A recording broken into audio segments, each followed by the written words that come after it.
பகல்காம் தாக்குதல் ஆபரேஷன் சிந்தூர் குறித்து நாடாளுமன்றத்தில் 16 மணி நேர நீண்ட விவாதம் நடைபெற்று வரும் நிலையில் இன்று மாலை மக்களவையில் பிரதமர் நரேந்திர மோடி உரையாற்றுகிறார்.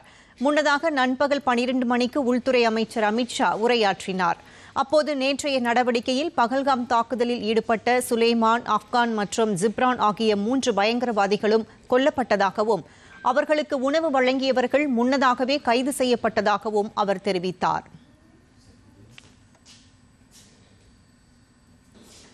ऑपरेशन महादेव जो कल एक हुआ है, इसकी जानकारी देना चाहता हूं.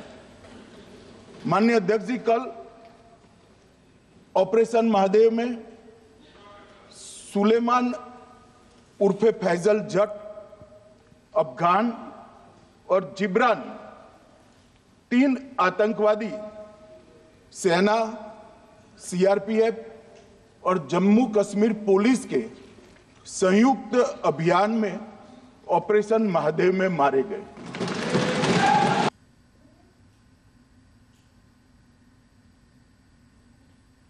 பயங்கரவாதிகளின் தாக்குதலை மத்திய அரசு அமைதியாக வேடிக்கை பார்க்காது என்றும் காங்கிரஸ் ஆட்சியில் நடத்தப்பட்ட தாக்குதல்களுக்கும் சேர்த்து தற்போது தாங்கள் பதிலடி கொடுத்து வருவதாகவும் அவர் குறிப்பிட்டார்.